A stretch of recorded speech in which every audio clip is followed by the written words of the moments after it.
Welcome home, everybody. I'm Julia. Today we're tidying up my kids' rooms. And I say tidy because the mess they make is out in the living room mostly, but I'd like to take this opportunity to talk about mom guilt. And why not do it while I clean? Because let's be honest, that's what I do all day. The talking and the cleaning. Before we get into this topic, I wanted to mention the products I'm using in this video because people tend to go down a rabbit hole when looking for cleaning products. And even though I do it myself, I realize you only need the most simple products to tidy up your home. For example, today I am just using an all-purpose cleaner, which has a light scent of pink grapefruit, and a glass cleaner that leaves a little mint scent behind. And of course, my favorite microfiber glass cleaning cloths. And since their furniture was not really dirty, I used the extra cloths I had to wipe them down with as well. And now back to today's topic.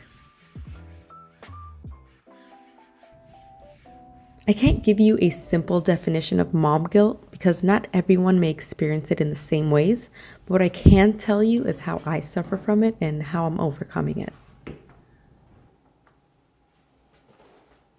Mom guilt is something we hear about often, but we never take too serious, or it may be something we see on a meme and simply nod our heads to in agreement and move on. But for some mothers, aka me, I'm that mother. The one that takes it to a whole nother level. Now, I don't purposely do this. There are just certain things I struggle with. One of them is getting a babysitter. So let's get into that.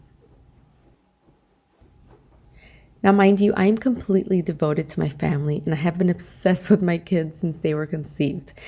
But anyway, my husband and I are in the military, and while my schedule isn't too bad, it's bad enough to the point where I'm rushing and panicking to the daycare to pick my kids up, come up with dinner and put it on the table in less than 15 minutes, and stare at the mess left behind after all that and bedtime, if you know, you know. Just completely drained. And then comes the weekend when you plan 37 events for the kids and left yourself hanging, overtired and overstimulated. Then you go to yourself, this is a good time to get a babysitter so I can go shopping without 15 diaper changes, 3 meltdowns, and 5 feedings on the go. But then those other thoughts start creeping in, telling you how terrible of a mother you are for letting your child be away from you while you take a couple hours to breathe. It seems like nothing to most people, but to others, it is the end of the world. Having to search for a babysitter, especially being in a new neighborhood or a completely different country, and having to interview them when you already have social anxiety and also find it hard to trust others. For me, that process alone would send me into a panic attack, causing me to cancel everything I had planned for myself. Manicure? Nope. Massage? Absolutely not. Shopping? I'll just deal with it. While I love taking my kids everywhere I go and being with them every second I could, I realized my body needed a little break. And I'm not talking during nap time. I'm talking 2 to 3 hours of engagement in an activity where I did not have to worry about keeping up with 2 little humans. But real quick, let's appreciate how refreshing this room feels right now.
So here we are today. I have a 3-year-old and a 1-year-old, and I've been lucky enough to get the most qualified daycare assistants to babysit 3 times this year, plus a couple date nights when my husband is here.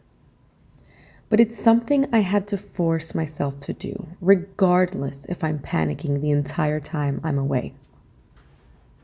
Thing is, I need a quick reset. We all need a quick reset from the work week, the daily bedtime struggles, whatever it may be that drains the energy right out of you. You need to find a way to get that energy back.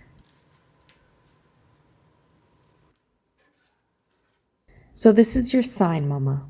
Take the break. Take that offer you thought nothing about when you were freshly postpartum. They're still waiting to help. You just have to ask for it. Now, throughout this journey of motherhood, I wonder, am I the only one that goes through this? What am I missing here? What is my body trying to protect me from? Am I afraid of traumatizing them? This guilt trap we fall into as a mother truly stems from our own ideas of what we thought motherhood would be like. At least for me, it does. There's no such thing as a perfect mom, but society has really made us think that, and I chose to believe that to a certain extent. I don't believe that anymore, and I now know that being a parent is not all I thought it would be. It is so much better, but it is also rough, and we have to acknowledge all of it.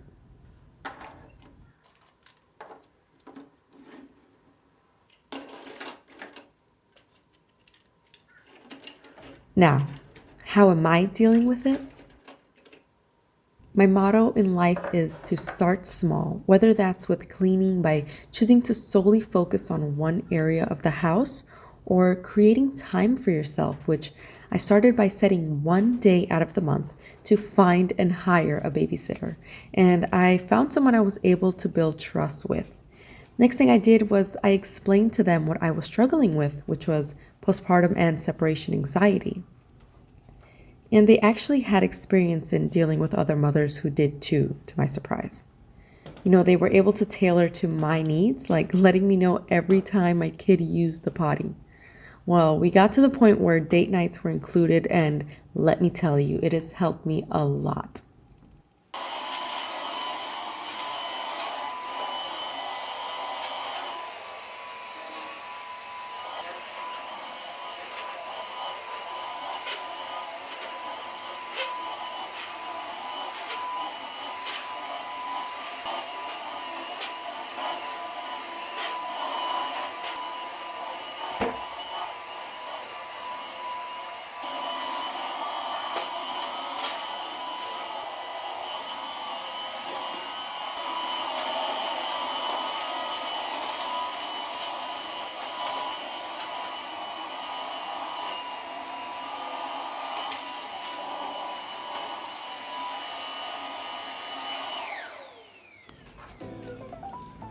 And I hope this helps you too.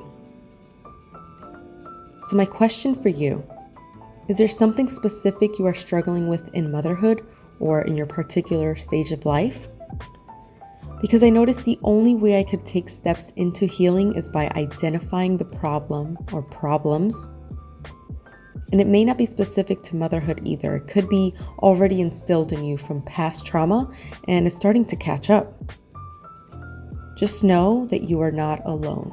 That is why I'm here, to share my experience and journey to improving my internal and external environments. Now, if you enjoyed this episode, I'd love for you to hit the like button and subscribe for more content. And I'll see you next time.